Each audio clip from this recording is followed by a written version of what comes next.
আসসালামু আলাইকুম ওয়া রাহমাতুল্লাহ। প্রিয় দর্শক, আজকে আমরা শবে বরাত রাতের দোয়া পাঠ করবেন। শবে বরাতের রাতের দোয়া নিয়ে আলোচনা করব। তো আসুন আমরা হাদিস থেকে জানবো শবে বরাতের ফজিলত দোয়া সম্পর্কে।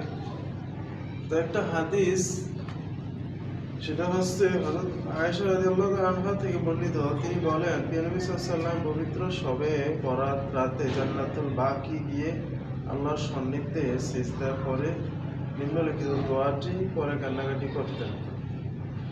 তো এটা আপনার আরো বিভিন্ন কিতাবের মধ্যে আসেছে। তো এটা হচ্ছে আপনার জিকরে সালিহিন, খুবই একটা গুরুত্বপূর্ণ এবং ফজিলত খুবই গ্রহণযোগ্য একটা কিতাব। অনেক কিতাবের রেফারেন্স নিয়ে, হাদিসের রেফারেন্স নিয়ে বইটা লেখা হয়েছে।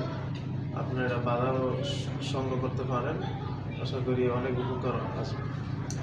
তো যাই হোক, কথা হচ্ছে দোয়াটা আমরা সবাই অনেকে জানি। তো দোয়াটার উপর আমি আপনাদেরকে বলছি এবং এটার ফজিলতটা কি সেটা আমি জানাবো। একটু ধৈর্য সহকারে ভিডিওটা দেখুন। দোয়াটা হচ্ছে, যে দোয়াটা আপনারা রাতে পড়বেন, এটা হচ্ছে ইন্না তুআযিবুহুম ফাইন্নাহুম ইবাদাতুকা ওয়া ইন তাগফির লাহুম ফাইন্নাকা আনতাল আজিজুল হাকীম। এই দোয়াটা বাংলা অর্থ হচ্ছে, আপনি যদি তাহাদিকে শাস্তি দেন তবে তাহারা তো আপনারই বান্দা, আর যদি তাহাদিকে ক্ষমা করে দেন তবে আপনি তো পরাক্রমশালী বান্দা। দোয়াটা আমি আবার বলছি, ইন তুআযিবুহুম ফাইন্নাহুম ইবাদাতুকা ওয়া ইন তাগফির লাহুম ফাইন্নাকা আনতাল আজিজুল হাকীম।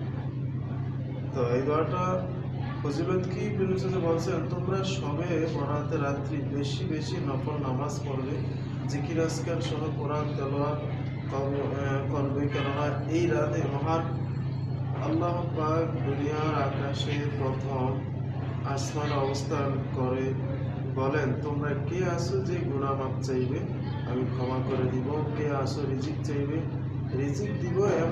এমনি ভাবে বান্দা ফজর পর্যন্ত মহান আল্লাহ তাআলার কাছে যা চাইবে তাই দান করবে। সুতরাং এই রাতে বরকত ও ফজিলত অসীম। তাই এই রাতে বেশি বেশি দুরূদ শরীফ, অন্যান্য নফল ইবাদতের মাধ্যমে রাত্রি উদযাপন করার জন্য সকলকে বলা হলো। তো মূল কথা হচ্ছে, এই রাতে আপনার ফজিলত অনেক। তো এই আমলটা করলে আপনারা অনেক উপকৃত হবেন।